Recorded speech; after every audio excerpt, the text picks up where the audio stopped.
Good afternoon, and thank you all for coming to the Hearst Media Center.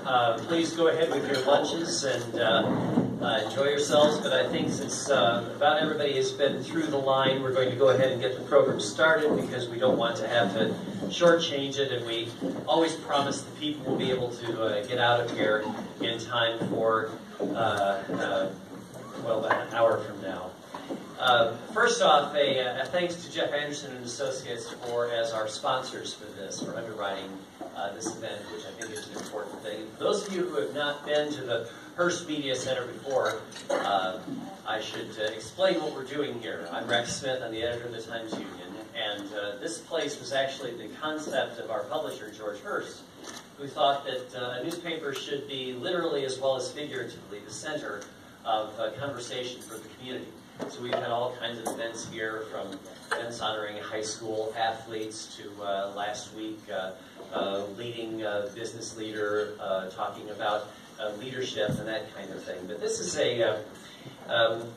an interesting place because here this used to be a place where the free press workers in the days before our current technology would labor.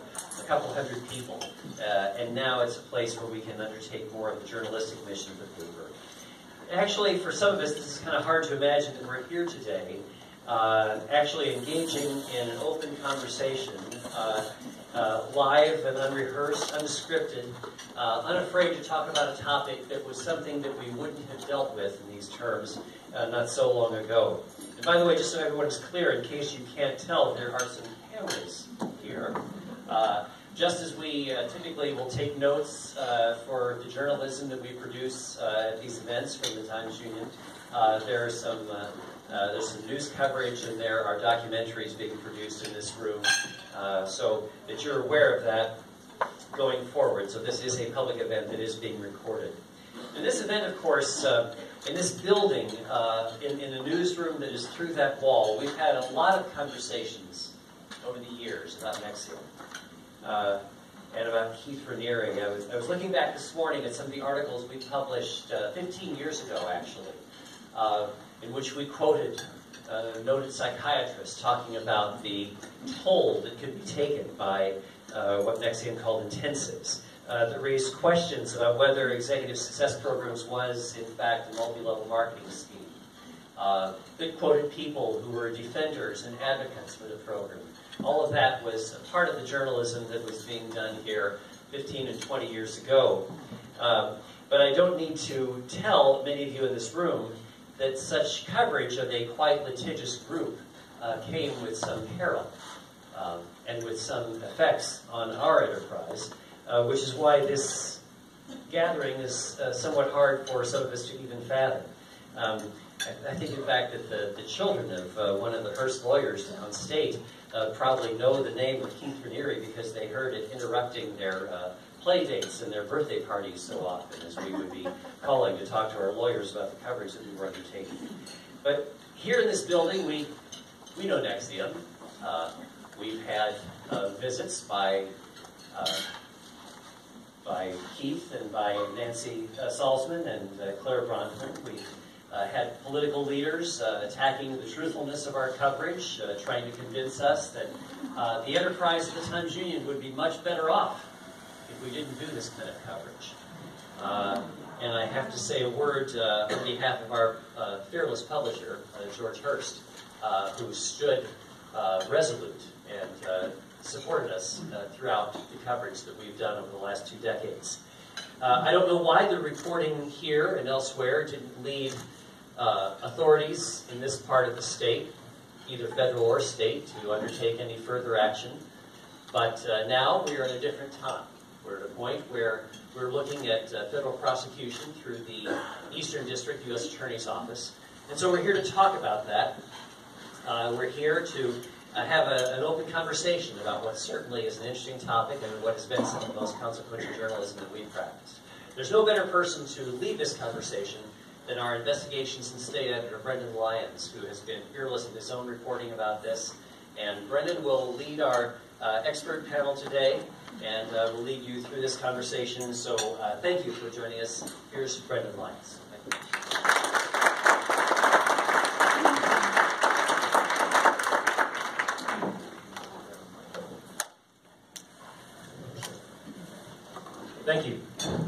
have gathered here with us today three people who bring clearly unique perspectives on their dealings with Nexium.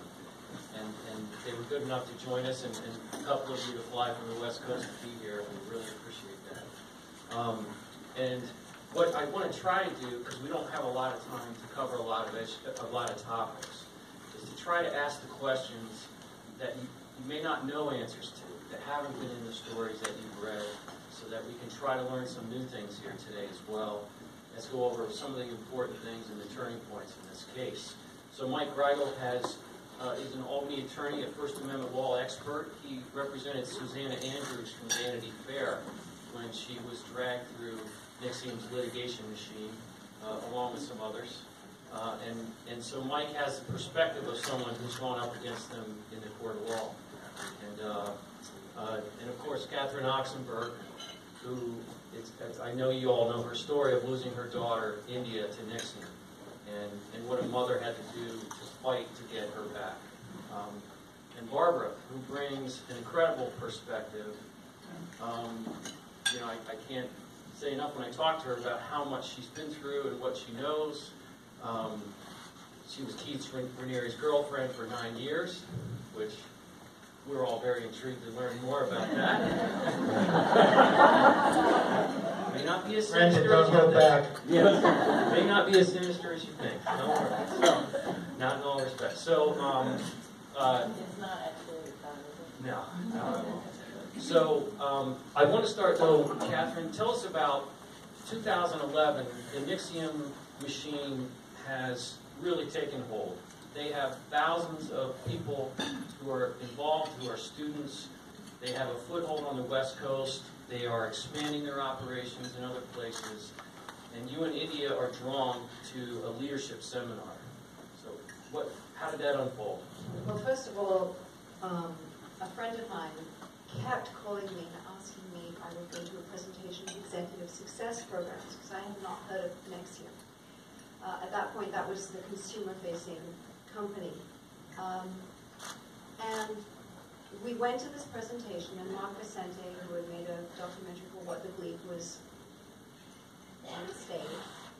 And I wasn't taken at all by what they were talking about. It was platitudes, it was hyperbole, it was, we're going to change your life, but they weren't giving us any clear indication of how. But for some reason, my daughter India, who was 19 at the time, it struck a chord. It doesn't make any sense to me. She said, this is for me, I want to do this, and I want to do this with you. Simple as that. So I trumped. You can't hear me? A little closer. Are you sure? Yes. Really? You have to put it up. But I'm touching it with my lips. You are a rock star for this event. Hi. They won't let the mic. I'm like eating the mic. Okay. Can you hear me now? Can you hear me now? Sorry, guys. Okay, so how far back do I have to go? Not that far back. So I signed both of us up for the first 5 days, never having heard of this company before. It was presented as a professional development seminar, and it was not that at all. And so there came a point, though, where you walk out, or you say, I don't need this, I'm not going for this, but India gets pulled in, right? Well, it's a very strong emphasis on recruitment. And they want you to become a coach, so it's no longer just taking seminars, you have to make it a lifestyle. And that never interested me, even though I liked some of the classes. India became a coach. And at that point I became very nervous because it became her entire life. And I became very disenchanted with the people. I thought they were really pushy and disingenuine, actually. So I walked away. I got you. And tell us, Barbara, at your stage, you meet Keith in the late 1990s. And at some point, you had known Nancy for about a decade. At that point, we're a friend of hers, and I think you met her when she was a nurse and helping with treatment for grinding your teeth or something. And so, at some point, you meet the three of them, you get asked to be on the board. You've been doing well, your career is on its way, you're a person in Saratoga County of high regard, and they get you into their world, right? You talk a little bit about becoming a Nexium board member. So my impression and views are a little different than Catherine's. Everybody has a different experience based on your involvement or what you saw or whatever. So I knew Nancy for 12 years before I ever took a workshop. At the time, I was beginning a divorce with my husband, and my best friend from childhood had committed suicide. And so Nancy, for months, had been trying to convince me to do a workshop, saying that she thought that it would help me through the grieving process and through the transition out of divorce. And finally, I agreed to do it, but said, I'm only going to do 3 days. And at the time, they didn't have an intensive. And she told me Keith was in the Guinness World Book of Records, the highest recorded IQ. And I had been shown the books where he actually was. And she gave me this history of him as a person. And so I had no reason to doubt her, but I didn't care how smart he was. I wasn't doing a workshop. So, but then she said to me, well, Keith wants to design a curriculum with you in mind. And that the 16-day was made on the fly when I attended. And so it was catered in large part to me and my needs. And so I wound up staying throughout the whole program. And long story short is, maybe some 6 or 7 months later, after a lot of persuasion from Keith and his inner circle, I did actually begin dating him. The board was not formed until the following year. And at that time, I had been involved for about a year. Steve Sullivan from O'Brien Inn and Longfellows in Saratoga, and my cousin Chrissy, a successful businesswoman, and my previous business partner, and other significant people in my life also came in and did the workshops with me, and they became coaches as well. So my whole world of people I respected, that I admired, that I viewed them as successful business people, were right there alongside of me as coaches, learning the curriculum. So a year later, when we formed the executive board, I was one of the original board members. And this board, though, was different than other boards. Yes. Tell us about that. Yeah. So they call it an executive board, but it really wasn't. I've been on the Saratoga Hospital board, nonprofit boards, March of Dimes, and I know how these things go. When you're, as a board member, there's a lot of responsibility. There's usually an agreement that you sign, you see financials, and I have 34 years being a financial planner, a money manager to, prominent people. So I never saw the financial. I never saw a tax return. As in fact, I was never allowed in the financial accounting office ever. Not once. A lot of people think that because I'm an investment advisor, even Mike Reigel, offered this to me a few days ago in a conference call. He said, I assumed, due to your expertise in being Keith's girlfriend, that surely you must have been directing and supervising the financial office and must have been aware of things that were going on. So it's unorthodox in how it's being operated, right? So so what you need to understand is that from all different types of things, Keith Ranieri's secret weapon, if you will, was concealment, keeping secrets, not allowing you to know critical information, manipulating the information that you were able to be exposed to. And that was right on the board. So it was what I call the faux board. It wasn't a real board. What I called it was a work project board. Okay, so so you see the perspective. Eventually, if we fast forward a little bit, India is involved in Nexium for several years on the West Coast. There comes a time when she leaves and comes to Albany. And what was the change in your relationship with her at that point? What was starting to happen? Well, I was starting to notice a big change in her personality. She became distant. She became had this air of superiority. She lost her sense of humor. she was extremely busy all the time. And that's because they kept her busy. And I didn't know this, but Keith was he was really the reason why she moved to Albany, because he obviously had his eye on her. But it was as if she literally got up, left all her possessions, and left. It was the strangest thing. She left any other goals. Her life became Nexium. And at that point, we weren't estranged, but it was really very limited communication. And so I'm going to jump around a little too, if that's okay, because we can't go chronologically through Nexium. We'll never get there, or you'll get fired from your job because you can't come back. Being Keith's girlfriend is one of the things I think a lot of people want to know what that's like. Keith always had a harem of women around him. That's what he was known for. But sometimes he might have a girlfriend who has no idea about what's going on in this separate world of his, because he is the master, they say, of concealment. And so you're going on normal dates to some extent. No beach trips, but any pasta. No weekends at the beach with Bloody Mary Sundays and Eggs Benedict, which is one of my favorites. Not dating at the moment, but sorry. So I'm often asked this: what was it like to be Keith's girlfriend?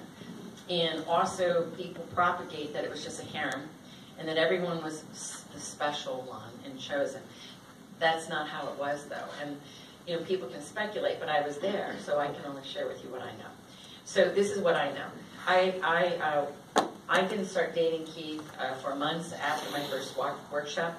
Nancy Salzman I had known for 12 years and trusted her emphatically. In fact, years earlier, I'd gone to her for a short while for therapy. Who do you trust more than your therapist, right? So, I was being encouraged by Nancy, who was a trusted friend, a client of my firm, and I have no reason to doubt her. And for about a year after my first time I met Keith, it wasn't until a year later that I found out I wasn't the only girlfriend. So for that whole period of time, I presumed it was a monogamous relationship. And I had no reason to doubt it. And I never saw a glimmer from anyone around him that would lead me to suspect otherwise. And I remember when I found out about the first girlfriend, he intimately touched someone, one of the high-ranking people, in an intimate gesture, and literally it sent me into another planet. And of course, I confronted him later, and he then refused to meet with me for 3 days, and Nancy and some of his inner circle people needed to talk to me for a few days. And this is what I was told. That woman was a lesbian. They don't have an intimate relationship. And, she sees Keith as her teacher and a student thing, and this was a woman who had in her house Buddhas, little temples, and believed in Kundalini and all of that stuff, and they just passed her off as a Kundalini kind of student, and it was a nothing burger. So you have to understand that this is the backdrop of what was going on. But he stays at your house 3 or 4 nights a Yeah, week so- sometimes. so You what go was to it like? mini So- pastas yeah. for vegetarian Yeah. food. So it wasn't Just a dates. It was. Actual So it wasn't dates. a normal relationship. However, I was the only one that he did these things with. We did go to movies. I loved movies. We went every week or every other week. We went to different restaurants in Pastos in Clifton Park. Whatever event it was, I drove him to the event. I drove him home from the event. I'm the one that got the volleyball going on Friday night. I drove him to volleyball. He came home to my house and slept with me on Friday night. He slept at my house 3-4 nights a week. So when I walked into a room, whether it be Nancy's house or somebody else's house, everybody moved. I sat next to Keith. We held hands. It was an openly affectionate, intimate relationship within the inner circle of about 10 people. So I wasn't led to believe that he was doing this with other people because they didn't see him. And because he spent this kind of quality time with me and couldn't possibly be doing that with other people, I didn't suspect anything otherwise. So we didn't have a traditional relationship. I didn't live with him. Like I said, no weekends at the beach. And nobody knew about our relationship. And a lot of people don't understand that. And so, thankfully nobody ever asked me if I was in a relationship with him, because anybody that knows me, I'm a pretty candid, straightforward, honest person. Thank God, because I did not survive that for years. So the fact that nobody asked me didn't put me on the spot where I would have to lie. I am not a good liar. I don't like to lie. And I've not been good with that. Nobody ever asked me. So Yeah, So- so, go ahead. So going back to, there's another side to Keith throughout all of this, clearly. We now know that there is this dark side unfolding. There is his alleged interest in minors, too, as well. That's unfolding. And one question I've always had is what is it like to be intimate with Keith Raniere? What's he like behind the bedroom door, without being too graphic? But is he affectionate? Brendan, you told me this was going to be a family program. It's 18 and over. Well, it's just we're going to keep it on the high road here. But yeah. is he a person who manages to Yeah. make the woman that he's with feel good or feel? Okay, so this is a good question, and just so that you know, in the last 10 years since I've left, almost nobody asks this question. They don't. And I'll tell you why. Because we all now have the benefit of knowing Keith Raniere. And so when people look at me, they don't want to think I fell in love with a man like that. They don't ask about the love story. And they don't ask this question. And if I ever offer it, they don't want to hear it. Because people don't want to hear that there was anything good or affectionate or loving about Keith Raniere. So that's just a little disclaimer to share with you. But I will share with you what it was like. I grew up in a low-income housing project, very poor. My mom died when I was 8. My father was a severe alcoholic. I had 2 special needs brothers that I was in care of and guardian of. And my father put them in institutions and forbid me to see them. And at the age of 9, I negotiated a truce with my father that, screw you, they're my brothers. And every other weekend, my grandmother brought them home and I cared for them. So this was my upbringing. It was very neglected, very unsupported, and I didn't have I love yous. There was no cuddling. There was no affection. I grew up as a very intimacy-phobic person.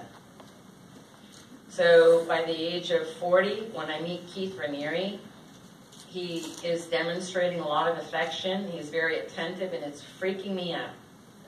So I will openly admit that in my 9-year relationship with him, I was his girlfriend for 8 years. I broke up with him the year before, and we don't have enough time to go through what that was like. But what I can share with you is in those 8 years, Keith was very intimate, gentle, kind, loving, affectionate. And I will share with you that in the bedroom, that Keith helped me get over my fear of intimacy, touch, being, closed down and shut down. And yes, what we now know is a sexual predator, a pedophile, and someone who took advantage of women was not that way with me in the bedroom.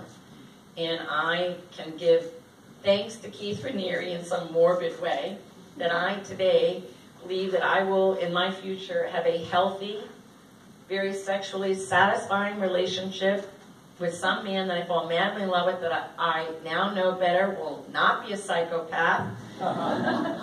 And so, but what Keith, I understand, because I now have spoken to other women that had sexual relationships with him, Keith met you where you were at. He knew how to gauge you. He did boundary testing. What was your morality? Where were your ethics? Did you cheat on your taxes? Were you okay disobeying the law? He was very good at evaluating that. And he evaluated women too. I'm a monogamous girl. I don't cheat on my taxes. I didn't know about the money laundering on the Brofman's plane from Mexico. I didn't know about these things because he knew I would not be okay with them. And I left. So that's the bedroom talk. Okay. So, Catherine, you see a perspective of a mother whose daughter is pulled into this group, and when she gets to the East Coast, things seem to spiral more and more and more out of control. And eventually, you have a failed intervention. Can you talk a little bit about that? Yeah, well, first of all, I got a call from somebody who had left the organization to tell me that my daughter was in danger. So I had no idea what she was talking about. And then we met the following day, and she said she talked about DOS. She talked about the Slave Master Group, the Inner Circle. She didn't tell me about the branding yet, but she told me about the severe diet restrictions, the sleep deprivation, the collateral. She told me a lot of very, very disturbing information. So I immediately, and I said, well, what should I do? And she said, research. Read every book you can on cults. So I immediately went to see an expert. I put together an intervention. I got my daughter to come back, supposedly for her birthday, which was at the beginning of June. This is 2017. And I mounted this intervention, and it went very, very badly.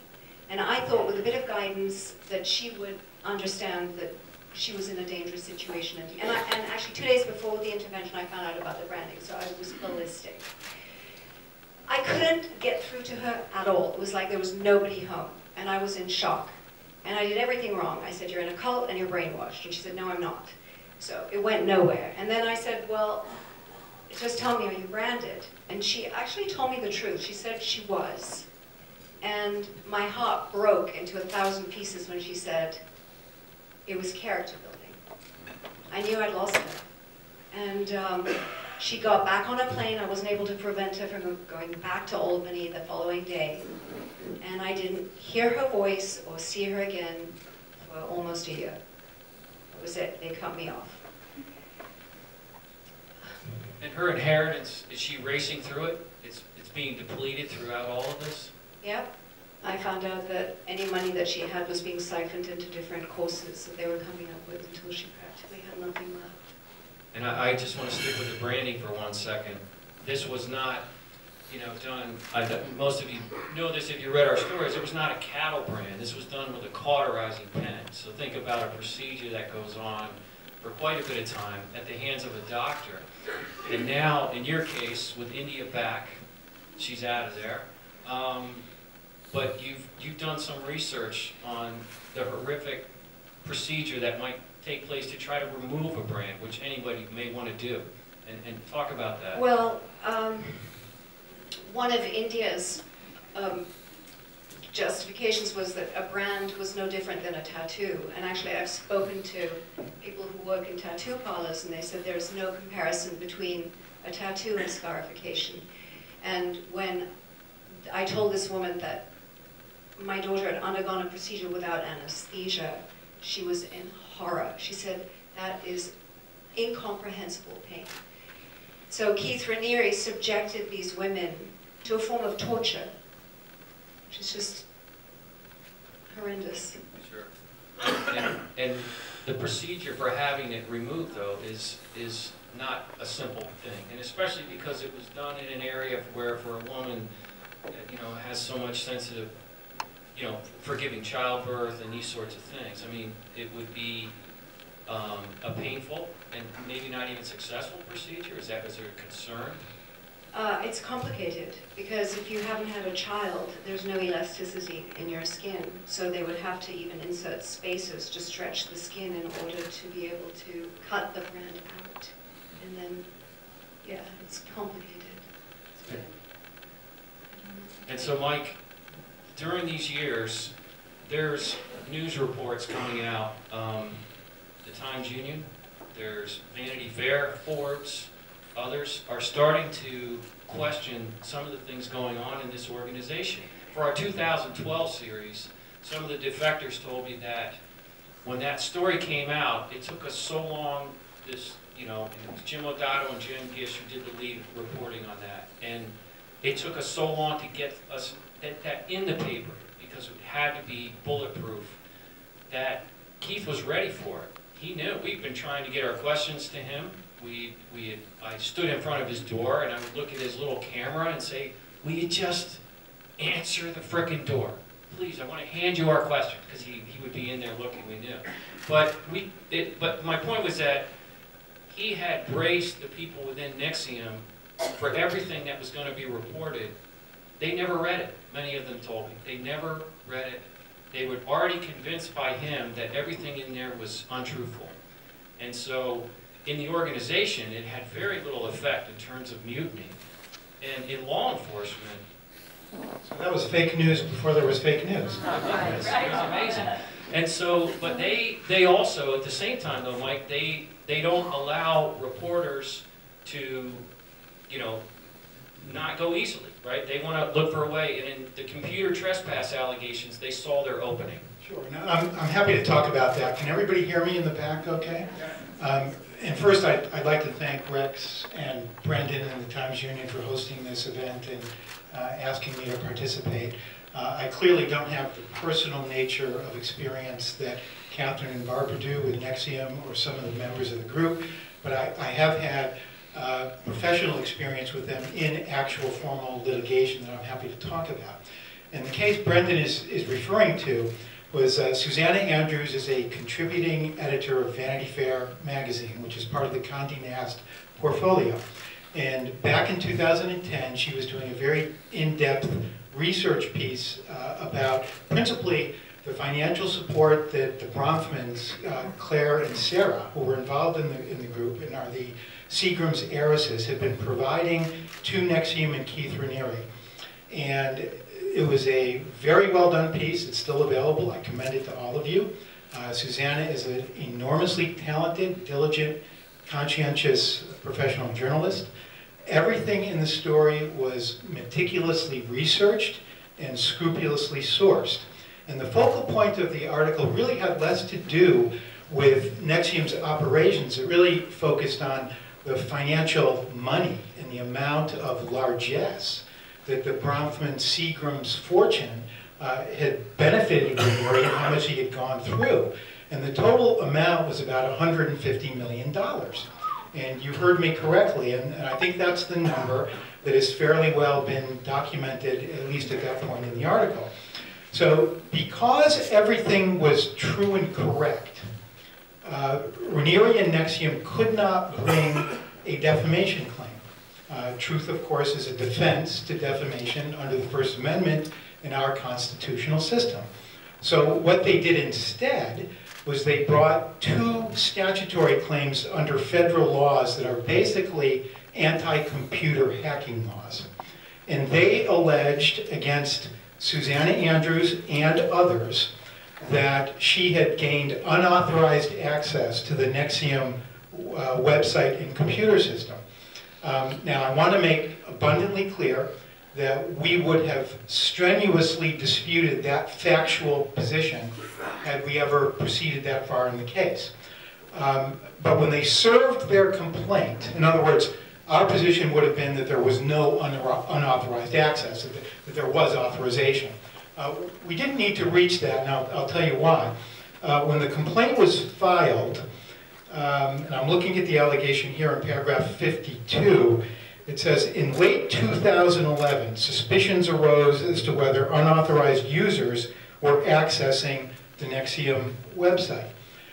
That struck us as very unusual in a pleading, because ordinarily, if you were bringing this type of claim on behalf of a corporate organization, and Nexium was the plaintiff, you would have pinned down with quite a bit of exactitude when this happened, when you first became aware, and when you knew for certain that your system had been illegitimately compromised. The law, and I'll try to break this down simply a little bit, in order to bring a computer hacking claim under either of the federal two statutes that were relied on in the complaint, you have to do it within 2 years. 2 years from the date that you know the alleged hacking took place, or 2 years within a reasonable opportunity to discover it. So remember, their allegation was this vague, somewhat untethered late 2011. Well, in tandem to their civil claims against Susanna and others, Nexium was also pursuing parallel criminal charges with a special district attorney who was appointed in Albany to prosecute these claims. And let me stop you there 1 second to set the table on that. So they're pursuing these criminal allegations against. They first tried to shop the case in Saratoga County, and the DA wants to know part of it. And in Albany, the DA had a history with Nexium, including having Kristen Keefe in their office at one time for a while. So they want no part of it either. So they said, give it to a special prosecutor. The special prosecutor then accepts Nexium's assertions that their servers were in a commercial building right in the city of Albany. Maybe it's true, maybe it isn't. People within Nexium say, no way would they put their servers in a commercial building. They keep them in a guy's basement in Clifton Park. So there's questions raised, again, about whether they could be manipulating evidence or to get jurisdiction because they're shopping this case against their enemies. So go ahead and I'm not able to comment in an informed basis on that, but I'll come around to your point, which I agree with, and I think now it's a matter of public record given Nancy Salzman's plea allocution last week in federal court in Brooklyn. So we ended up getting the criminal discovery documents, and these were a couple of boxes, several hundred, maybe 1,000 pages. And we got them from a woman who was actually a defendant in the criminal case, and she was also named as a defendant in the civil case. And Susanna Andrews was never prosecuted. So we got the documents from the co-defendant and began looking through them, and these documents detail the investigation. And it's all the information that Nexium is presenting with their attorneys to the New York State Police to justify the alleged computer trespassing charges. And it turns out that there are unequivocal statements from an IT person employed by Nexium and other members of the group that said, we were aware that people were coming onto our website, allegedly without authorization, in August of 2011. And the particular account that was allegedly being used as the portal to allow this access, we disabled it on September 27, 2011. But if you come back to the 2-year period I mentioned, that means that to be timely, Nexium had to file their complaint by no later than September 28, 2011. The document I'm holding in my hand is date stamped, is electronically filed on October 22, 2013. So they missed it by 4 or 5 weeks. When we looked through the criminal documents, I will tell you this rarely happens in the practice of law, but it was truly a eureka moment. We were bewildered, perplexed. We weren't sure how the complaint legitimately could have been filed. So at that point, what we did was we filed what's known as a Rule 11 motion. And under the federal procedural rules, this is very serious business because it's a representation to the court that your adversary has filed a fraudulent claim, which really means a claim that cannot be supported in good faith under a reasonable basis in fact or in law. And so that was our position. The judge denied our sanctions motion and ended up dismissing our motion to throw out the complaint on the basis that it was untimely filed. It wasn't within the requisite 2-year period. So long story short, this was a case that never really got out of the box. Nexium filed a complaint. We never answered. We filed a motion to dismiss. The judge granted the motion to dismiss. The case was history. But the important point, I think, for the audience, and the one that is something that's of great concern to me, both professionally and personally, is in my judgment, and I want to make sure that everyone knows, standard disclaimer, I am not speaking for Greenberg Traurig or other members of my firm, just for myself, but I viewed the entire case as an attempt to end run First Amendment news gathering and reporting by a professional journalist. They couldn't sue for libel because everything was true. So they ran into court with this manufactured computer trespass claim to try to wreak havoc on a tremendously talented journalist who was really doing her job and did it extraordinarily well, informing the public about what was going on. Okay, so and I'm going to say to all my panelists, we're going to shorten our answers now because we got to get through a lot. Catherine, last year Keith is arrested in Mexico, or he's taken into custody in Mexico. Allison is arrested, and the world quickly starts to crumble.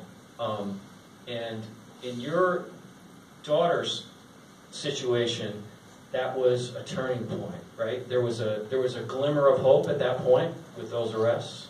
For me, there was. She still wasn't talking to me, but I was sending text to tell her to get legal representation immediately because I was really afraid she was going to get arrested. So I wouldn't say I knew she was in the clear at that point at all. Not at all.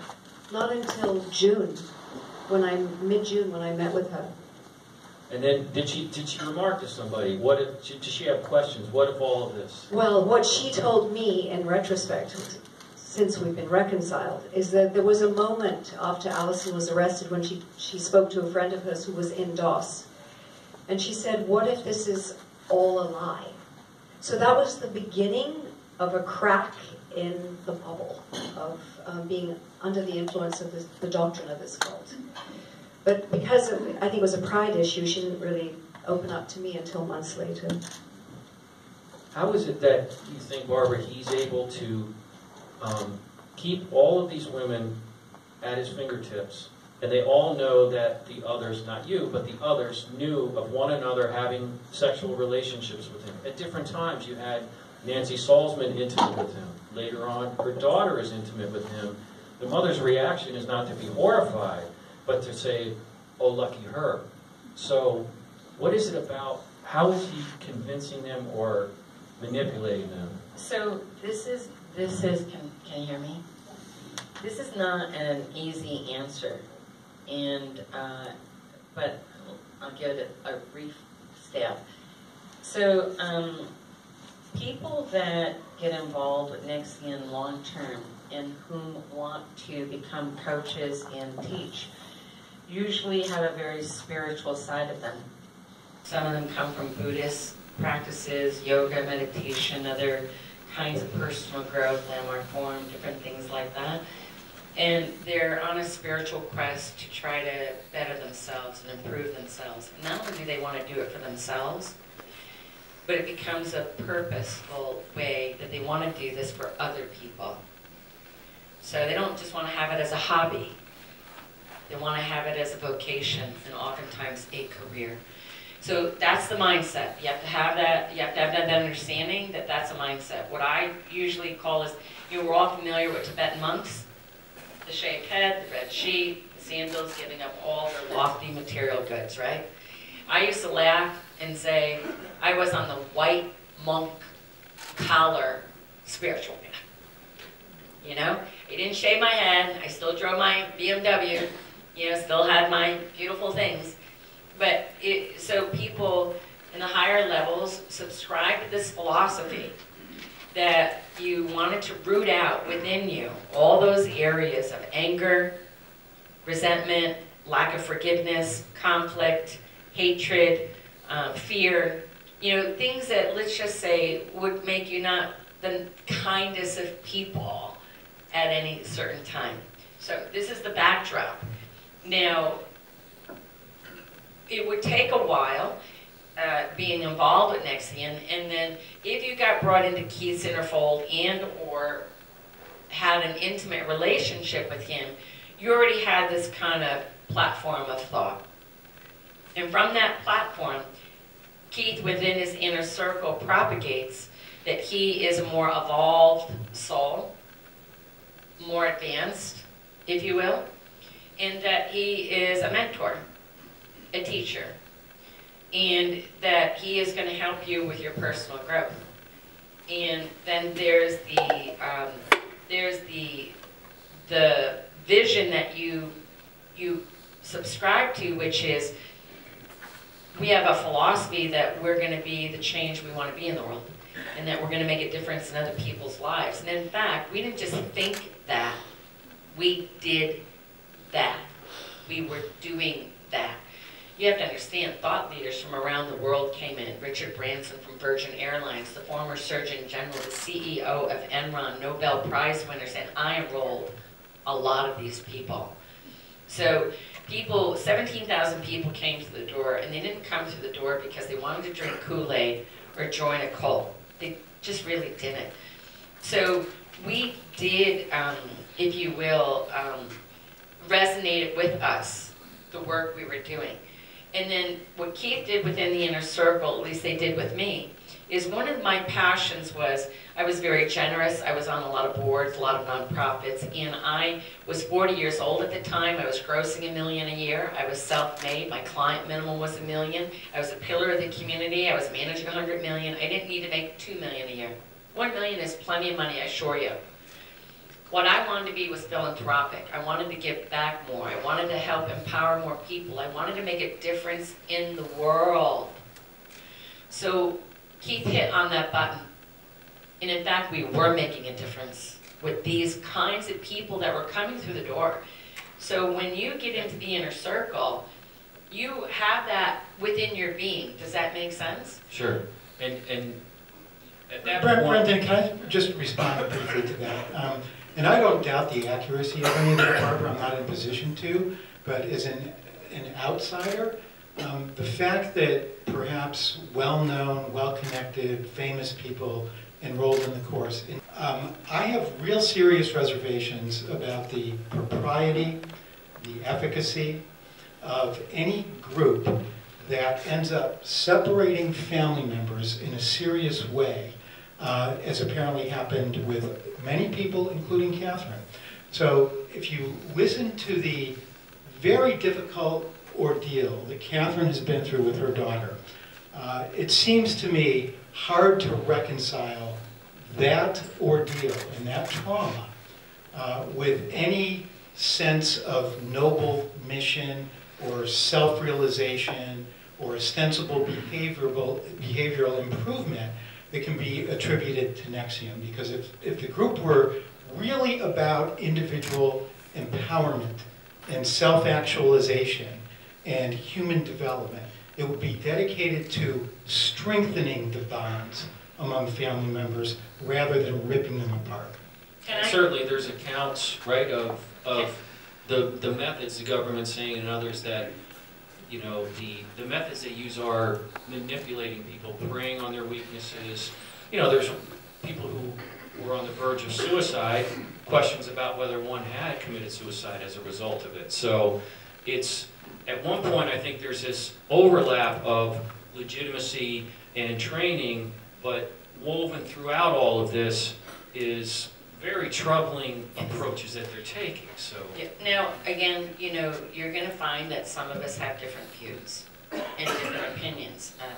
Michael has his opinion based on the people that he's spoken to, as well as Catherine. I have a different opinion, and a lot of mine is based on some facts and knowledge because I was actually there, not just an outsider observing or talking to a handful of people. Were there some people that were encouraged to separate from their family? Yes. Was it rampant with the 17,000 people? No. Did the majority of us people, including me, encourage separation from families? No. What I observed were people that generally wanted to help empower people. So here's the thing. We all know about the abuse in the Catholic Church today, don't we? Did all the bishops and cardinals and the Pope subscribe to a philosophy of abusing young boys and girls? No. Did some of them cover it up? Yes. Does that make every Catholic parishioner in every Catholic church in the world crazy for well, in this loving case, we could God and studying Pope, God? right? If he's at the top, so. Right. Well, I think, but I just want to address that.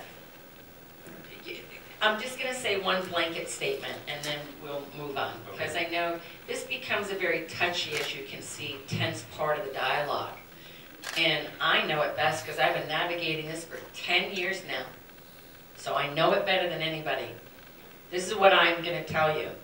The majority of the people that were coaches, the majority of the people that came through the doors were like me, and everyday people who had good intent, wanted to do good things, wanted to positively change their lives, wanted to selflessly help other people. We, the good people, did the majority of the work. We interacted with the majority of the students coming through the door. We did the majority of the coaching. We did the majority of that work. We, the good people, did do good work. So there was human empowerment, there was good coaching, there was good goal setting, there were positive attributes and benefits by the majority of the people who didn't even live in Albany, didn't see the inside of Keith's bedroom, were not part of the inner circle and knew nothing. I was Keith's girlfriend on the board, inner circle, and I was never even allowed in the accounting office. Are you kidding me? So a lot of people didn't know a lot of things. So I guess I am passionate about this because I'm defending the hundreds of faceless strangers that are not able to sit on this stage today and tell you they did good work and they were good people and they thought they were empowering people and they did observe that they did do that. So not only do I defend myself with the 9 years I was associated, but I defend hundreds of people that were good people, and I defend thousands that came through the door that do not believe they joined a cult and do not believe they drank Kool-Aid and honestly believe they had benefit. Okay. All right, we're going to move past this because So I know you said it. All right. I said it, it's out there. Throw Meanwhile, tomatoes at me later. at some point, the Frank report discloses the branding allegations, and even though there had been stories about money laundering, kidnapping plots, horrific things going on in this organization, law enforcement has largely ignored doing anything about it. I remember, I think it was Mark Vicente said to me at one point, now DOS had taken hold, the secret club in there, and Mark could confront Keith, and he said, Keith, what is going on here? These women all look like they're going to fall over, because why? They're weighing 95 pounds. He liked you because of a youthful figure you had at the time. He seemed to have a penchant for women who looked like adolescents, or he would make them look like adolescents, I think, in some respects. So, do you think, and you saw at one point a troubling event, and we got to do it quickly, but where the young lady who is alleged to have been sexually exploited by him at age 15 came into the volleyball game, walked onto the court, lifted the net, and planted one on his lips, right? Yeah, so here's the thing, we all have the benefit of what we know now, right? And, haven't we all had situations where we couldn't quite piece the puzzle together, and then the last piece comes in, it's like a domino, and you're like, holy crap, right? Well, I was starting to have some of those.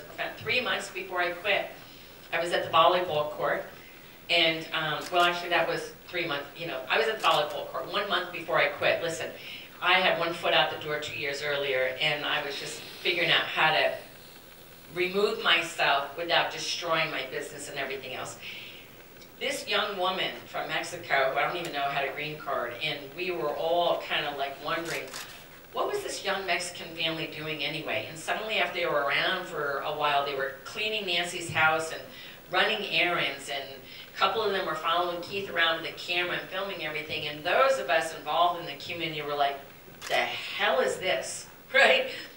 But you can't even imagine certain things, right? So, but there was an indication there was of a month, physical, sexual. Right, so 3 months before I quit, I went to the New Year's Eve party, and here's this young Mexican girl dressed in like a silk red dress with red lipstick, and she is staring and flirting with Keith all night, and I'm like she's a child, right? And the only thing that I could put on it was kind of like, a schoolroom crush that a student might have on their teacher. 2 months later, a month before I'm quitting, I'm at the volleyball court. She comes in, walks right through the volleyball game. Keith's on the other side of the net, full game going on, lifts up the net falls behind her, and she wraps her arms around him and plants a big kiss on his lips. And I gotta tell you, the hair on the back of my neck stood up, and I had, the room was moving around me, and I was like, oh my God, is he having sex with her? Like, it was like the teenager next door that babysitted your kids throughout your childhood, you find out is a pedophile.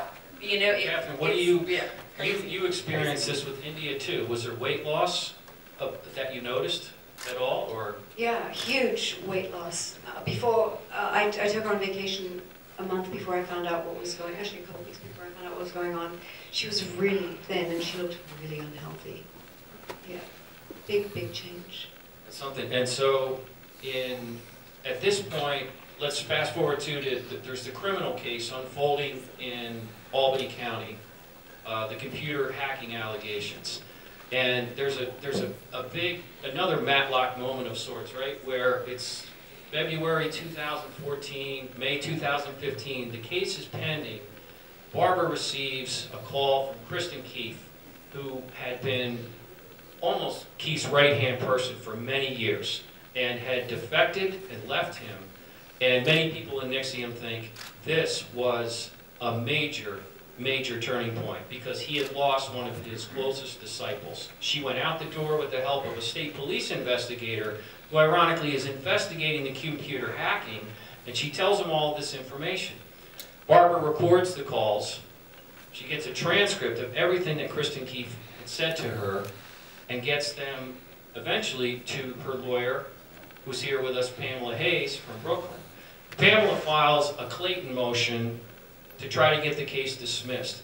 And disclosed in that Clayton motion are Keefe's allegations of using a Canadian company to spy on judges, money laundering, kidnapping plots, how they were going to lure some of these women to Mexico. They sent government letters, purportedly to be from Mexican government officials, inviting them, demanding they come down. They were going to have them thrown in a Mexican prison. I'll just come down quick. Pam, you went to law enforcement. What was it like? What was their reception to that? It was horrible. Nobody believed Barbara. They weren't impressed with me. They weren't impressed together. They kept saying, oh, it's too much, or it's not enough. And it was unfortunate. And that was at least 4 or 5 years ago. And they listened a little bit, but they did nothing. And that was the worst thing about it. And it wasn't until the situation with the branding, which freaked me out, freaked everybody else out, that, you know, we decided to take a different act. And I wrote the governor and asked him, what's going on? So they're going to crucify you if you don't do anything about this. And I got in touch with his counsel, and they sent the people from the health department to talk to me. And next thing I knew, the U.S. Attorney for the Eastern District of New York were pursuing the case. But before that, before the branding, they just would not hear it. It was as if they didn't have time and they didn't want to hear about it. But, you know, I'm so saddened by what happened to those women. But if it wasn't for that happening, and, you know, pressure from all sides of the equation, Catherine, because she's a mother, it's a daughter making it happen, and just, you know, regular people like me, Barbara said, enough of this. You're going to do something about it. Thank you. Brendan, can I answer something? So the other thing, you know, you asked why nothing was ever done before. You know, 1 month after I quit, I was sitting in the FBI, Customs, IRS, Immigration, and then 6 months later in the New York State Tax Department. 2011, I was in the New York State Attorney General's office. In 2014, I got back in again. 2015, I got back in again. I got back into the FBI. I got into the U.S. Attorney General's office. I went into 8 government agencies with dozens and dozens of meetings. And some of them started investigations, they went nowhere. And then I would bring other people in, like Tony Natale and Joe O'Hara and some of the other people, Susan Downs, and we collectively, they didn't care. And basically the attitude was this. At the time, they were mostly only suing me at that time. And their attitude was, one attorney said to me, they said, well, isn't Keith and Barbara just bickering and this is like a bad divorce? You know, so they didn't care to start anything. But when this happened, and Pam used her connections, and then she got to Moira in Brooklyn and said, this is a RICO case. This was the beginning of November. And so when that happened, then, you know, Sarah Edmondson, who was in the New York Times piece, I was talking to her, I convinced her to work with her attorney, Neil Glazer, and then Pam and I brought Sarah and Neil into the investigation, and then thankfully they decided to focus on the DOS Women's Group first, and see if they could do something about that. But it took that.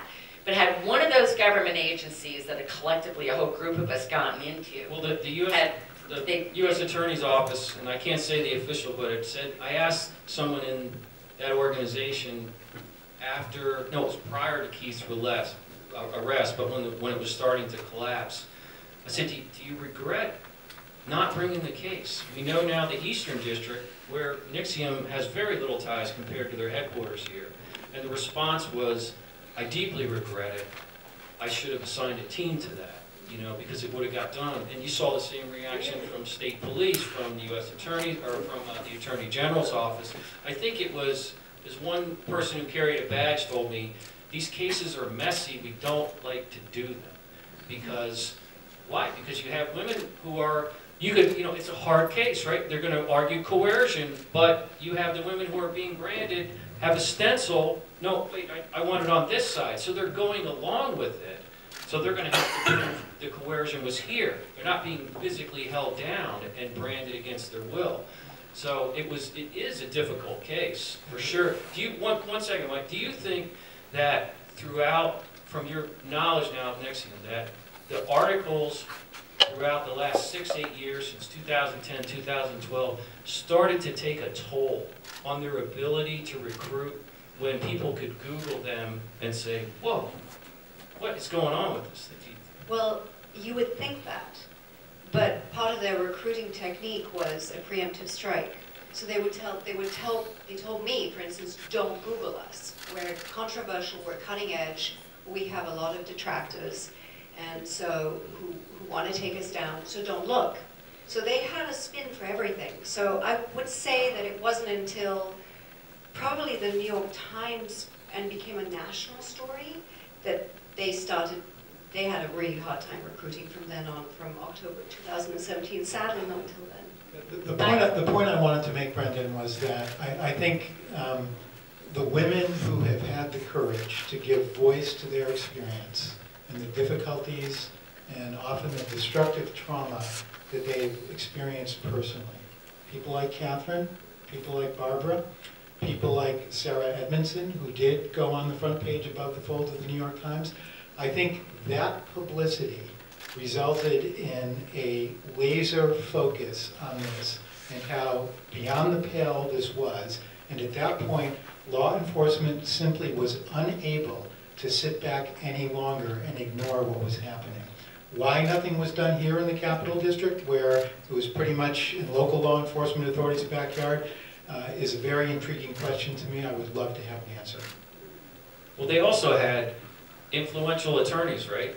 They had attorneys in the computer hacking case. We had a story, and I don't mean to report, tell you what we reported, but I think I counted it up from that investigator's notes, 35 meetings with the state police. They were providing the evidence and urging them, and the investigator would document, received a call from attorney asking where does the case stand, when are we going to bring charges. So there's this incredible pressure they put on to prosecute their enemies. I can address this a little bit. In 2003, when Keith had Rick Ross, the cult programmer, sued for some of the things that he had said about them, he hired a consultant, Joe O'Hare, at that time. And Joe's role as a political lobbyist and a lawyer was to associate them with prominent, politically connected law firms. There were 7 that they were connected to. We're talking, high-profile, $7.50 an hour attorneys. Many of those law firms they're still connected with today. They stayed with them throughout, and also connect them with PR companies, with the purpose of being to begin to diminish the negative media, and also to, like for example, in the Rick Ross case, their lead attorney had gone to college and was buddies with the judge. So they did this kind of research, and it was not for naught. So it's true that there are law firms, and Senator Bruno used to fly around on the Brockman's plane.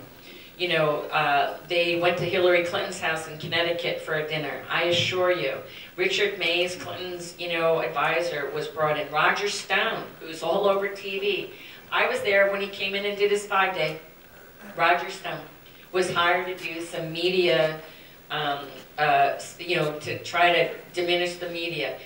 Keith did connect himself with prominent people and lawyers and politicians and authorities. And then what Keith did for the last 10 years is he knowingly misused the courts and the authorities as a weapon to silence people and to inch that football up the field and to get away with what he was doing. It was a concerted strategy. And he becomes, by 2015-16, every revelation that you could have made about an organization being nefarious has arguably been made against them.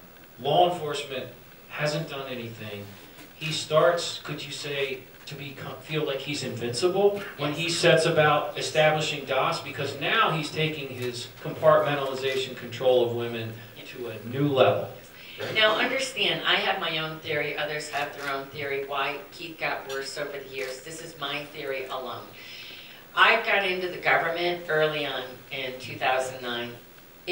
And Keith was very well connected politically and through his lawyers, so you can be sure that he knew every time I got in and knew every time anybody was looking at him. Now imagine him sitting there with all of this in 2015, realizing, I'm invincible. I'm pretty much untouchable. No one's coming for me. And look, I'm getting away with murder in the court system. I'm moving that ball and nobody's stopping me. In 2014, Brendan mentioned Keith, not only was Kristen Keith his closest confidant, but she oversaw all the lawsuits and supervised those 7 prominent law firms. One journalist said to me, she knows where the dead bodies are buried. So she knew everything. She quit and left Keith in February 2014. I was the first person, the first week she left, that she called and she apologized for an hour and a half and said I was one of the 2 reasons she left. For 5 years, they terrorized and destroyed me. I'll give my little brief elevator. In the last 9 years, the Brockmans and Nexium launched 6 lawsuits against me in 2 states. They brought a full investigation in my CFP ethics board that went on for an entire year that I represented myself. And they then brought me into 3 other lawsuits against other people. They had a cop lie, they falsely arrested me, they removed my passport, they had private investigators following me, they hacked into my banking, they hacked into my emails, they followed me. My employee almost quit because she was getting harassment phone calls. FINRA got calls saying I was stealing client money. So what I'm here to tell you is, you know, my theory is this: when Kristen left in 2014, he realized that what we used to call Kristen the suicidal bomber. We used to say, oh, she'll die on the sword for him. Now here she was, she leaves, she goes to authorities, and she tosses him under the bus and calls me, and I get back into the government again to try to get an investigation open. He is not happy. And is it a coincidence that 1 year later, the women's group starts? I don't think it's a coincidence. And I believe that part of his initial seed of thought is that he could not afford another Kristen Keith to leave him. And that he needed to figure out how to tighten the hatch down. And what he did is he started with the front line of his most closest intimate women, and he created a self-policing group.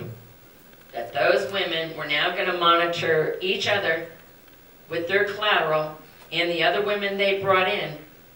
And he was going to tighten that hatch down. And then, because he's a sexual predator and narcissistic, and now we know a pedophile, he then thought, well, hell's bells, let's get some bonus points here. And then I think part of it was to bring in the woman part, where he could maybe get his sexual fantasies and expand his, you know, genetic thing. The branding really starts to be his unraveling, right? Because now, even within the organization, people are not being told. Nancy Salzman apparently doesn't know. And for what he put you through, that's awful. You thought your ex-boyfriend was a jerk? And you saw something, Catherine, and you saw something in the filings, the court filings. Recently you mentioned to me about the the influence that might have been placed, or the lobbying money and stuff? Is that something that jumps out at you? Is, you know, every day, understand in the federal court, I don't mean, they seized all of these computers from Nancy Salzman's residence. He kept everything. Computers, old iPhones, they never got rid of anything. It's taken them months and months and months to go through it. And every time there's a superseding indictment or a new filing, there's another. Against critics for crimes that were not committed. Wow. Well, I mean, and to add into what Catherine is saying is one of the things that Kristen Keefe gave me in the big download discussion was she said that there were email accounts and fax lines that if they were subpoenaed would provide validation that they had hired a group in Canada, which I actually had some evidence within the boxes that they wanted back from me, and I went through in the middle. Some people go to bed with the Danielle Steele novel at night, not me. I went to bed when I quit with 17 boxes of the Brofman records I never looked at, 5,000 emails. One of my key employees had, oops, accidentally deleted before I quit. But what I found was the needle in the haystack, which was this company that they hired in Canada. They hacked into 6 federal judges' bank accounts with the intent to get dirt on them so that they could then coerce and bribe favorable rulings in the lawsuits against me and their other detractors. Just take that in for a moment. How bold and brazen was that? But again, the rest of that story, as we know, is that they thought they were getting legitimate information from Canaprobe, but it turns out, ironically, they were being scammed. And Canaprobe was accused of making up all the data and giving it to them, but they didn't know that, so they're still in receipt. And they have the kahunas to go to Canada to try to sue them to get their money back because they ripped them off when they're, and the spying included our editor, our publisher George Hurst, and George, your bank records are safe with me. I'm not going to put them on paper. So. But I want to add into this, though, even though that some of what they got wasn't legitimate, that wasn't the only thing that they did. Listen, I would show up at airports and strangers would come up to me and serve me. How did they know where I was? And, you know, and Kristen told me they had hired a company in New York City that was able to lifetime trace my credit card. So every time I used it, they knew where I was. And that they had hacked into my email accounts. And so, you know, things maybe didn't go so well in certain areas, but based on what Kristen has told me and based on my own personal experience of knowing that I was followed, that strange things were going bump in the middle of the night, they were doing a lot of corrupt, unethical things to monitor, follow their detractors. Canada's not an accident because the U.S. banking regulations make everything they were doing illegal. But if it's being done in Canada, the U.S. has very little authority to prosecute those people. So that's why we seem to be an awfully long cry away from human development potential and self-actualization at this point. Mike, no zingers. Okay, but you know what? I'm going to have a zinger back because, and with all due respect, I appreciate why Michael feels this way. He's an outsider. He was never there, so he doesn't really know. But what I want you to understand is that I think things did get worse when I quit. I have no reason to dispute that. All I know is listening to your own description. That's a pretty serious indictment of what was going on with this group. Yeah, I have no first-hand knowledge about that, but so you have your singer. I'm going to do mine. So the thing is this: is that a lot of the corrupt stuff that we're talking about occurred after I left. So you might say I inspired it because Keith was definitely afraid that I was going to bring the whole organization down, and I'm here to tell you I tried, and I never stopped trying for the last 10 years. Not once. And so I spent $700,000 defending myself in the last 9 years in those lawsuits. I spent probably $100,000 with Pam getting into government agencies to launch investigations. I assure you but his corruption to silence me and then some of the other detractors is where a lot of that corruption occurred. However, the money laundering and the layered books and the tax fraud was in a very tight, small group. We didn't know about that. I didn't know about that. So in the Zinger defense is, well, if all this corruption's going on, could there have been any good human empowerment? Well, I don't know. Is there any good in the Catholic Church? But there's, you So, know, you have to, you know. I want to, you know, Frank Parlato, most people may not have realized Frank he was hired by Nexium. And he was hired in one role was to get us to be nicer to them.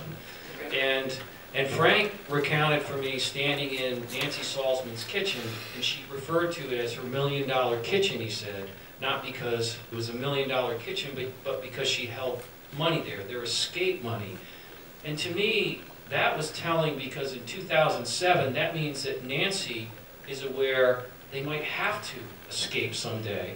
And I had trouble believing it. I'm like, you know, you hear these things, and then when we had the search warrants unsealed last year, to see that they seized $520,000 in cash hidden in shoe boxes and places in her house, I thought, oh my gosh, you know, they really are doing this. It's true. I mean, here's the thing. I mean, it was being done right underneath my nose and underneath a lot of people's nose. But like Sarah Edmondson in Vancouver, Canada, I assure you, in my humble opinion, she was not in a circle. She didn't have a relationship with him. She lived 3,000 miles away. And what happened up in Vancouver, I believe, was good. I believe the people in that community got empowered and experienced good experiences with Sarah Edmondson and her team. Was there manipulation? Yes. But I don't think that Sarah was part of the criminal corruption. And I think that Sarah had good intent and did help people. So I think we need to come back to who were the people that knew, and some did know, and participated in the corruption. And that was wrong. And that bad part cannot in any way justify all the benefits and the good that went on. It all needed to end. I don't want to mislead anybody. I wanted it to end 10 years ago when I knew a whiff, this much, of what we all know now. And I paid a dear price for 10 years knowing he had to be stopped. So I just want to put it in perspective with distinctions. Catherine, what do you think lies ahead for you in terms of India and her recovery, her return to normalcy?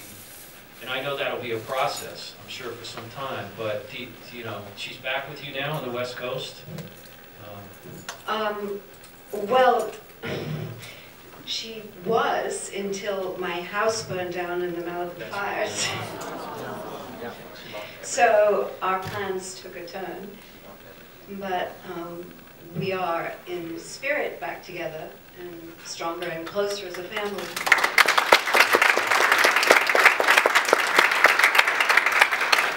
I don't, do you have thoughts on the criminal case, Mike? You know, just in general terms, I know you haven't studied it too closely, but you saw Nancy's plea, and that is a stunning turn of events in that case. I think it is, and you know, I have not been paying much attention to the current criminal case because I had 2 civil cases against Nexium. I'm a media defense lawyer, not a criminal lawyer, although there is obviously some interest in this group, and considerable interest. And just so people understand the nature of the indictment, and we're now up to the 2nd superseding indictment, and the case is being prosecuted by, as Brendan indicated, the Eastern District of New York, which is essentially Brooklyn, which has a much more attenuated connection with the group than local law enforcement authorities. But the nature of the indictment, as I understand it, breaks down this way. It alleges that Nexium is a pyramid-structured organization that is characterized in the indictments as an organized criminal enterprise. So the indictment is really what's known as a RICO type of indictment, which is usually used against organized crime figures in the mob and the mafia. So that gives you a sense of how the prosecuting authorities in Brooklyn are looking at this case. And as part of the criminal enterprise, and what's described as a pattern of racketeering activity, here are the predicate acts, among others: sex trafficking, wire fraud, money laundering, tax evasion, obstruction of justice, and I haven't covered the whole litany. Now, in reciting those, I want to make clear, I don't know what the evidence is. I don't know what the proof is. There's a presumption of innocence in this country for those who are at the mercy of the federal government in a criminal prosecution. So we'll have to see. I guess the point I'm making is I don't know about the merits of these claims. The proof is all going to shake out. The trial is currently scheduled to begin on April 29th, although I would not be surprised if that date were pushed back. So we will see. But now is the point where if there is actual, admissible, competent evidence of the alleged wrongdoings and criminal conspiracy conduct by Keith Raniere and the other defendants, you will see that because it will come out in the court proceeding. If he's convicted, Catherine, there's a good chance that you would be able to write a victim's impact statement. I know I'm putting you on the spot here, but how has this impacted you? This experience? This, you know, you would be, as a mother of a daughter who was branded, who was arguably brainwashed, who was coerced into these things, you would, I think the court might agree that you were a victim and entitled to submit a victim's impact statement saying how this affected you. I think I would just hand them a copy of my book. I think I've said it all. But it has taken a tremendous toll on me and my family. And the ultimate irony is that if India, on the day of the intervention, had said, "Mom, you're right, I'm going to walk away from Nexium," this group would still be operating and Keith would still be branding women. And that is the irony for me. So in a very strange way, I have to thank her for being so stubborn because it made me go after the entire group.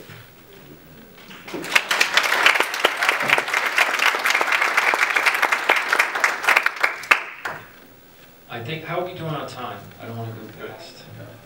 We have 4 more. 10 till. What's that? All right, good. Oh, tell me about one thing is when your world with them is ending, okay, and you have records. You were a financial advisor for a while to Claire Brofman for some of her holdings, not a lot, right? A small percentage. A very small percentage. Yeah. But you had records of hers. You're entitled to have them legally when you get a call that they are on their way and they're coming with police. So, you know, if there were ever a movie, this is a movie moment for me. So within 18 hours of my quitting, Keith Raniere quickly had me serve papers for legal, civil, criminal actions and wanted to arrest me for extortion because I asked for money that he owed me back, but that was extortion. And that he reported me to authorities. Within 36 hours, I was interviewing lawyers. After my 3rd law firm, I went to lunch with what's called the Nexium 9. I influenced 8 other women to leave with me. We closed 2 centers down. We caused 100 people to leave. We're called the Nexium 9. We're at lunch and I get a phone call from one of the attorneys I interviewed that morning. And he says to me, I just got off the phone with the Brofman's lawyer. And they tell me that you stole the Brofman's money. You caused them to lose $65 million in commodities. You lost them $25 million in a real estate deal in California. And that they're going to sue you and have you arrested. And they are on their, they think that you might have hired me as your attorney. I know you haven't hired me, but I'm going to give you some advice. You said, they're heading to your house right now, Sarah Brofman is, with a policeman to get her records. I don't know what records you have of hers, but I would get them, hightail your ass in gear and get them the hell out of your office right now, and you're welcome to bring them down to my office. It's a movie moment. The 9 of us kick into action, and in 20 minutes, you have to understand, I stored the Brofman's records at my office. Never looked at them, didn't pay any attention to them, but I hired bookkeepers to pay their bills. So technically they're my work product. Now I'm being told they're going to frame you and they're coming for you. I'm terrified. Within 20 minutes, we packed up 17 boxes and barely, sweating, we're hyperventilating. We get them down into the office stairwell. It's a commercial building. turn the lights off, lock the door, and we run into the stairwell just as they pull up. And I called my landlord and I said, do not let anybody in my office. And he did not. And then we drove down to that law firm, and I did actually hire them. And I brought in those 17 boxes, and I paid $10,000. And over the next 10 days, I had every piece of paper date dotted and stamped and numbered. And then I gave the Brockmans back their originals, and I kept my copy. And for 8 years, every lawsuit they launched against me was another attempt to get me to hand over my records, delete everything off my computer, and sign a gag order. And I said, not on my living soul. And so I have all these records that, you know, that I have in my possession. Invoice, right? And that's where the group Canaprobe was located. And I thought to myself, what's in those boxes? What do they not want me to see or have or know? And I thought, you know, there's shenanigans going on here. And like I told you, it took me a year to read through those 17 boxes. I had 16 sets of books for them in my QuickBooks software, 16. So this is the compartmentalization you're seeing here, because I didn't even know. they're hiring Canaprobe at the time to do dirty research on Rick Ross, whose website they've attacked because some Position in the Rick Ross case. I can say this now because Nexium made a mistake by inadvertently publishing my 400-page deposition that lasted for 2 days. And so I can now say this because it's in the public domain. I found the needle in the haystack, you know, with my Danielle Steele novel at night, going through the boxes. I found that group Canaprobe invoice, and during that Rick Ross deposition, I was asked specifically, are you aware of Nexium hacking into anybody's bank account? And my answer was yes.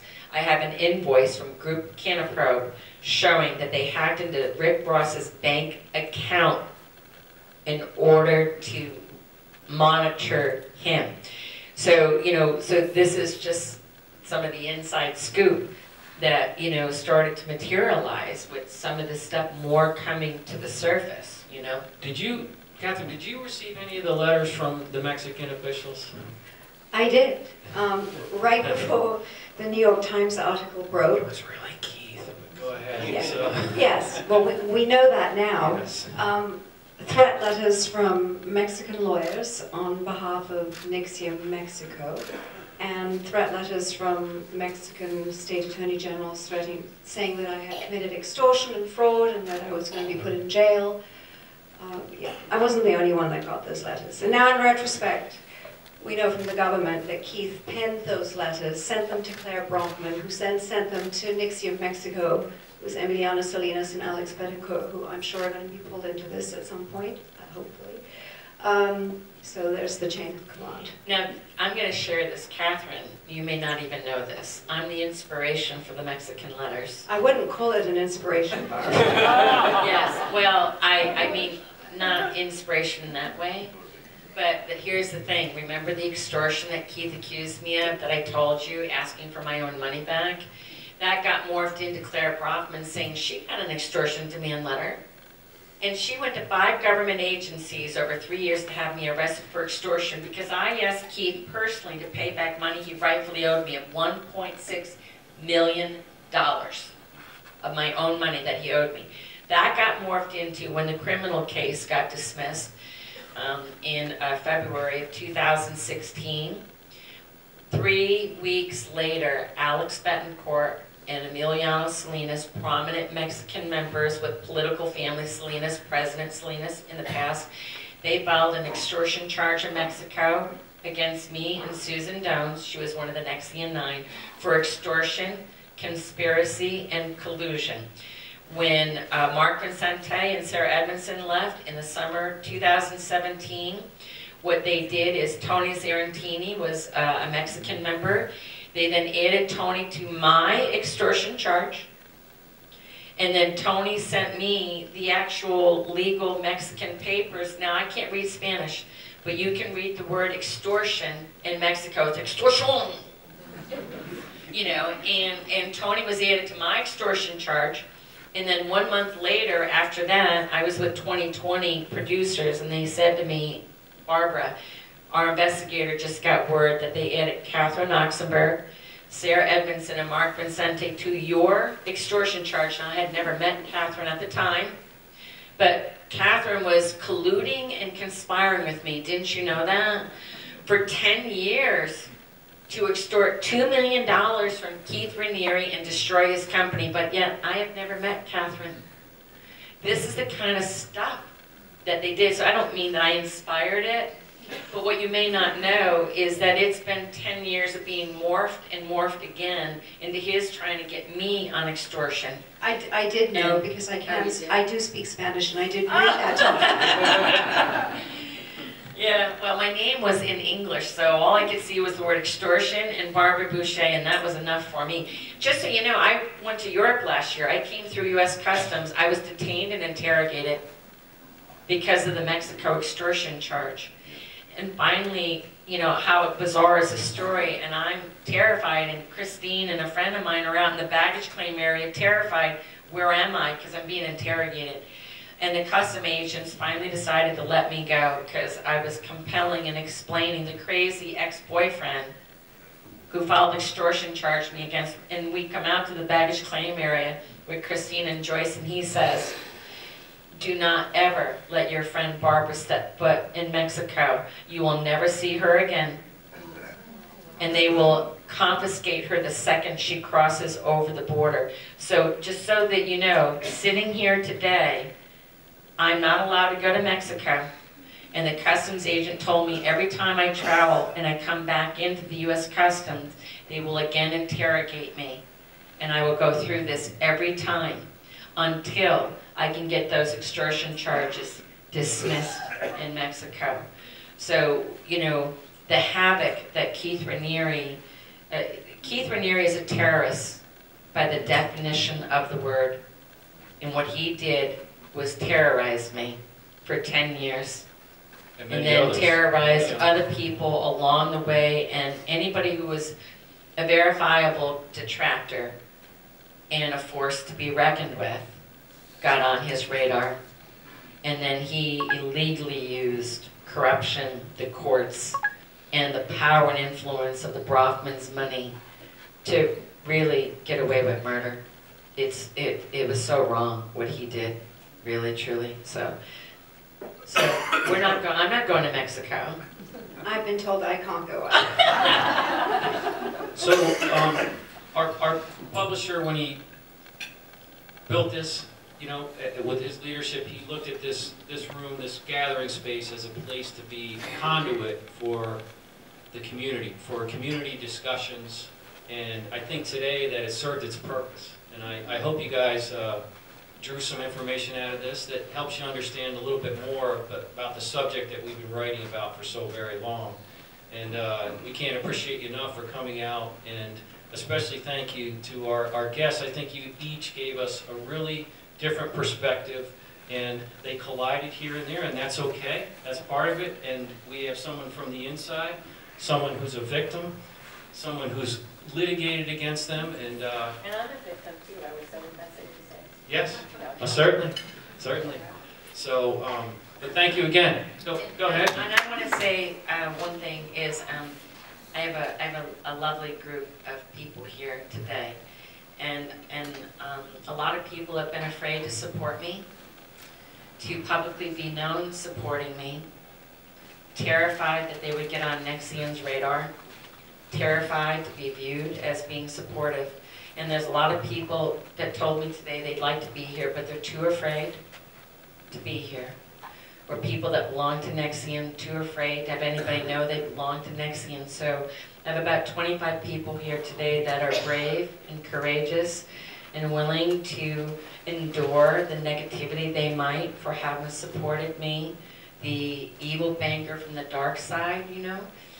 And I just want a heartfelt thank you to you for supporting me, being the wind under my wings, because there's been many a dark day I didn't know I could live through this. You don't even know a smidgen of how Keith Raniere terrorized me And then I want to give tribute to also the Times Union, Rex Smith. I don't know where he is.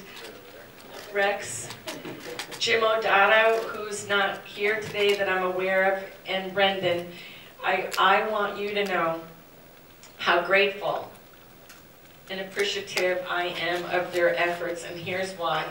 At a time when no one was brave enough to take them on, and to spend the time and the resources and the investigative journalism to never, ever back down. And in January of 2010, why I know that, because their story launched 1,000 ships of Nexium's corruption, because they used some of my deposition transcript. That 3 weeks was the precipice for the Brockmans to sue me for allegedly revealing their information wrongfully to the Times Union. When they used a verified court transcript to quote me from.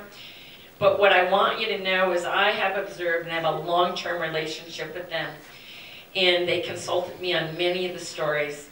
And I'm telling you, it was in large, I give you great credit, it was in large part to their diligence, their commitment, never backing down, not being afraid of being sued, which you were, which made you just a little cautious, but you still never backed down. And we, the community, I remember somebody, I won't say who they were, but they said to me here at the Times Union, we think Keith Raniere is a hazard to our community, and we're going to do everything in our power to bring him down and educate and inform the public. And so I have great respect for the Times Union, which is why today is my first time speaking publicly in the Albany area in the last 10 years. And the reason being is I know that they know me. I know that they know my facts are consistent because they investigate. And I know they got my back. And I know they were going to put on a really good event. And so I just want to say thank you. And one last thank you.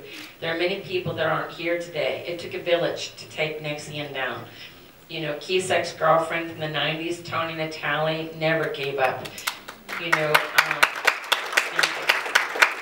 even Chet Hardin, who is here today, was a journalist and wrote many stories. Joe O'Hare was a consultant that they went after, and he never stopped for a single moment. Mark Vincente and Sarah Edmondson, who were the recent group that left in the summer 2017, thank God they left. It gave hope to me that anyone could leave, and they truly were the last straw on the camel's back. Because listen, New York State knew all about the corruption for years. This wasn't a brand new thing to them. So they took great risk and helped hundreds of people leave.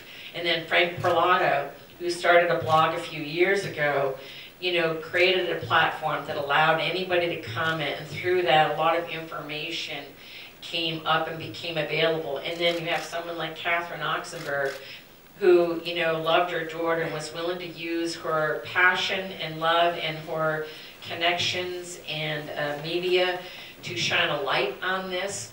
You know, Pam Hayes, my attorney, who was my champion and never, ever gave up on me and didn't think I was a Kool-Aid drinking idiot. You know, and even lawyers like Mike Greigel played a part. He successfully brought down, slayed the dragon in one of the lawsuits against them and the Times Union, and was able to find that needle in the hay. It's been bottled up for a long time for this moment. Mike, do you have a zinger on that one? I guess my parting observation is twofold. At least with respect to my relatively minimal professional exposure and involvement with Nexium, the integrity of the justice system in this country was maintained. And I think that's a very important thing for all of us, because it is clear, and I would say this, and particularly now, because in Nancy Salzman's plea allocution in court on March 13th, she admitted on the record that part of Nexium's strategy was to hack into the email systems of those who were critical of the group. And again, I see that as a very serious threat to the integrity of the free press. It's clear that many people over the years were likely cowed and intimidated in some of their investigative journalism reports because they didn't want to end up in the long end of a lawsuit. It's a different deal altogether for publications like the Times-Union, which has very good lawyers at its disposal, Susanna Andrews and Vanity Fair, the same thing. It's a much harder thing to confront if you're a smaller community publication, and you may have interesting information, but you're afraid that if you do publish this, you're going to be sued for doing so. So it seems to me that we're at the beginning of the end of that chapter, and I think that that is a very, very good thing for the First Amendment, for our justice system, and for the country in general. There was one thing from Nexium that we did learn, and so when you all leave today, we're going to ask that you sign non-disclosure agreements.